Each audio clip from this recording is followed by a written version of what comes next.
Hello Dragons, and welcome to this instructional video for Lesson 9 Part 3, Presidents and Power.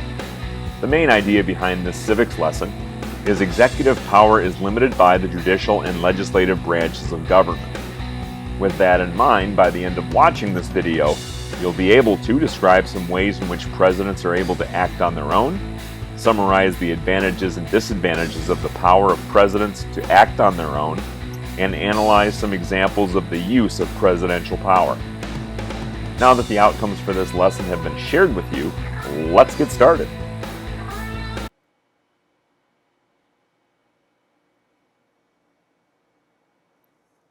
As our first president, George Washington was the leader of a small nation of about 4 million people. Today, the president's actions affect our nation of about 330 million people.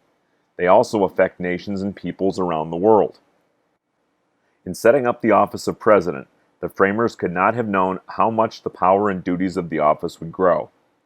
Today, many people fear that too much power is in the hands of one leader. How much power should a president have? How free should a president be from checks and balances by Congress and the judicial branch?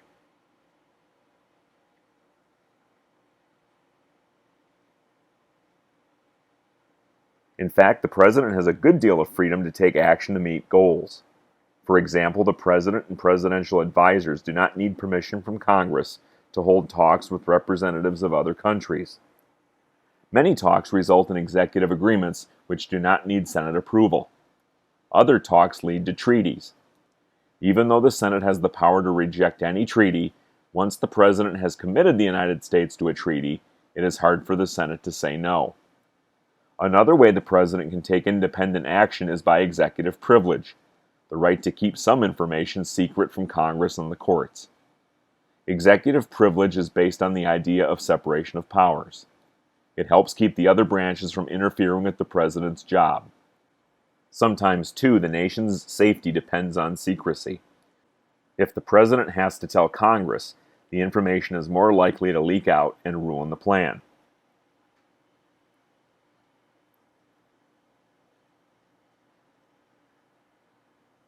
Given the fact that the president has a good deal of freedom, an important question to ask is, when should the president's powers be limited?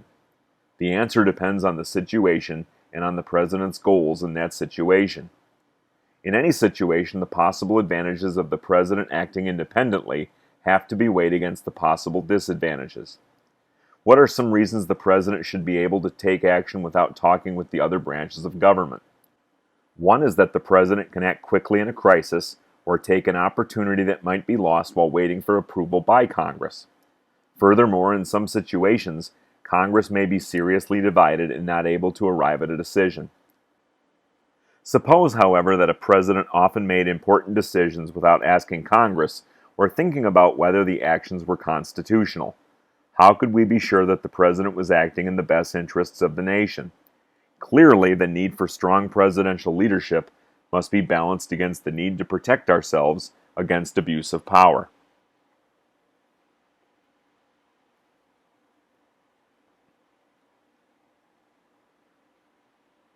The following examples show how 3 presidents have used their powers at certain times. Thomas Jefferson's decision to purchase the Louisiana Territory, Harry Truman's takeover of American steel mills during the Korean War, and Richard Nixon's actions during the Watergate scandal. As you learn, think about the effects of each president's action. Was the president right to take that action?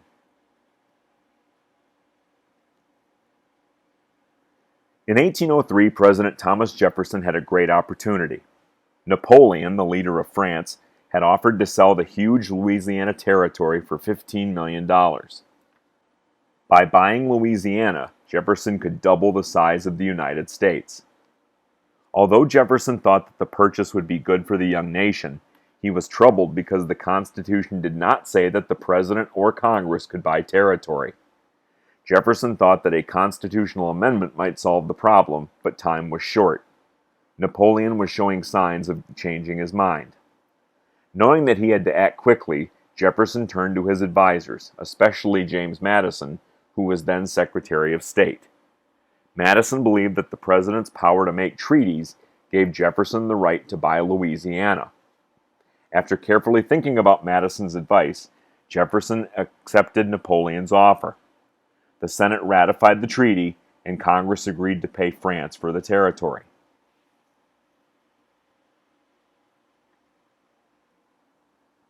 In 1952, during the Korean War, President Harry Truman faced a problem. The steelworkers said they would not work unless certain demands were met. The steel mill owners would not agree to their demands. President Truman knew that steel was needed to make weapons for the soldiers in Korea. He gave an executive order placing the Secretary of Commerce in control of the mills for the time being. The steel companies said that the president had no right to take control of private property. Truman said that he was acting as commander-in-chief to protect American troops. The case came before the Supreme Court.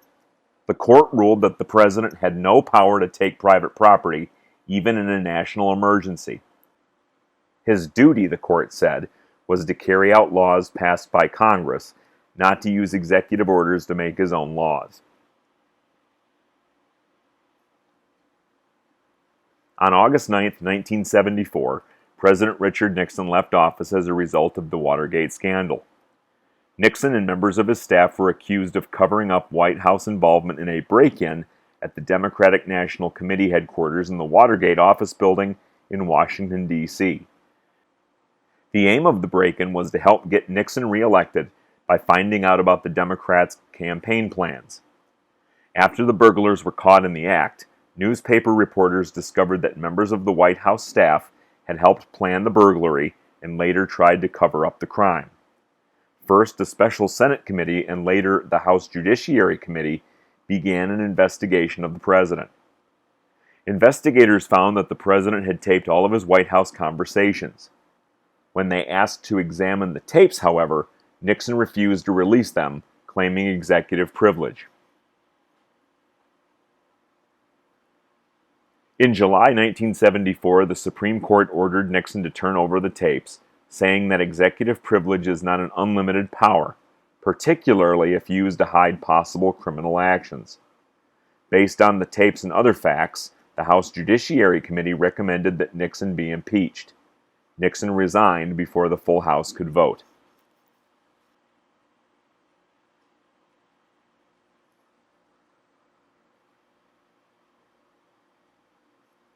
These stories show that the president does not govern alone. Instead, power is shared among the three branches of government, the three-horse team, as President Franklin Roosevelt described them. The system of checks and balances helps to make sure that the government acts in the best interests of the people. In this way, the three-horse team works together for the good of the nation.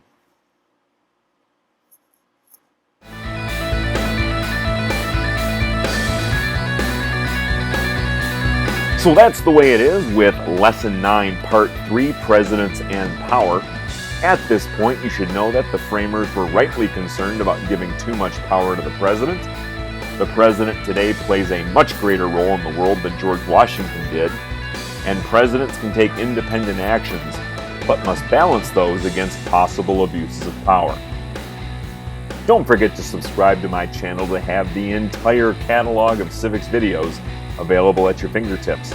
Click the subscribe button and then click the follow bell to receive notifications as to when the channel is updated. Thanks for watching, and I'll catch you in class, Dragons.